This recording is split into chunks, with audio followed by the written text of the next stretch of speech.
Now we get to explore some of the drawbacks of the digital asset of cryptocurrency.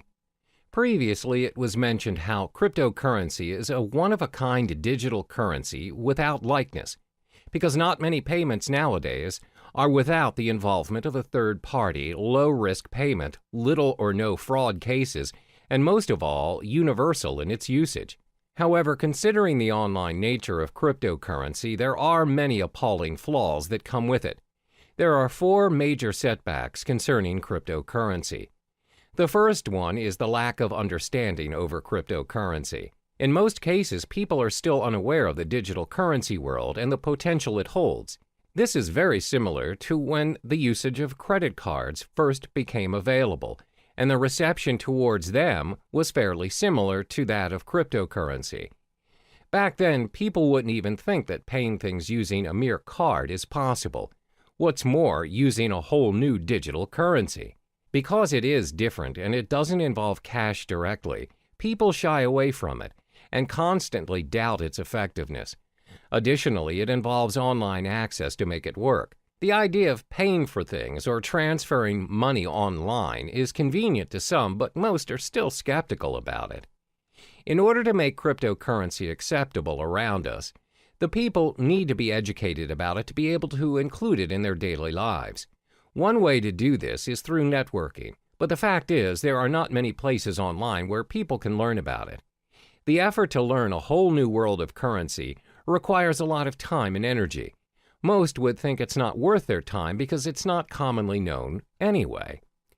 Even though some businesses are accepting bitcoins, the list is significantly small compared to traditional currencies. This is probably due to the lack of knowledgeable staff that understands the ways of digital currencies.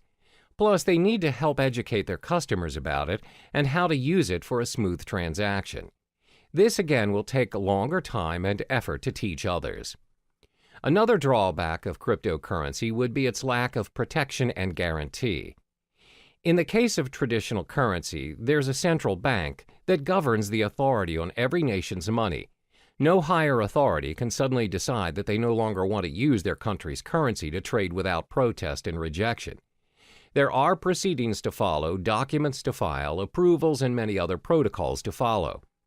However, that's not the case with our digital currency. There is no central bank who governs Bitcoin, which means no one can guarantee its minimum valuation.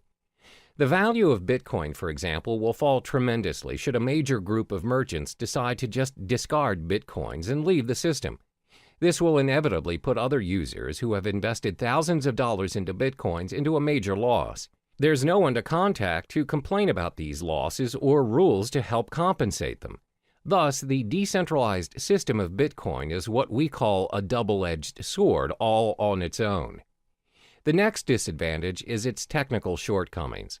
When online banking made its way into our lives, there's always a risk of sudden server failure, power shortages, and even hardware lags. If it happens and you ended up getting charged but didn't receive the online movie tickets or flight tickets, you can always call back the service provider or go to the physical bank instead and declare your case. Most of the cases, if you show evidence of your payment, you'll get proper compensation or feedback. But that's not how it works with cryptocurrency. First of all, this currency does not have a bank to negotiate and help you around. There's no fixed number that you could call and just ask for clarification. So if you bought your goods using Bitcoins, for example, and the merchant didn't send the items you purchased, there's nothing you can do to reverse the transaction or get a refund. You can't complain to the police or any relating authority for that matter. Similar to data corruption or virus infections, if your hard drive crashes and your wallet file is corrupted, your Bitcoin is lost forever. There's nothing you can do to restore it, and those coins will be orphaned in the system. The last major disadvantage of cryptocurrency would be because it is still developing. When things are still developing, it's prone to many risks. There are so many incomplete features that can be improved, but it takes longer time to finalize, especially if it has no physical form.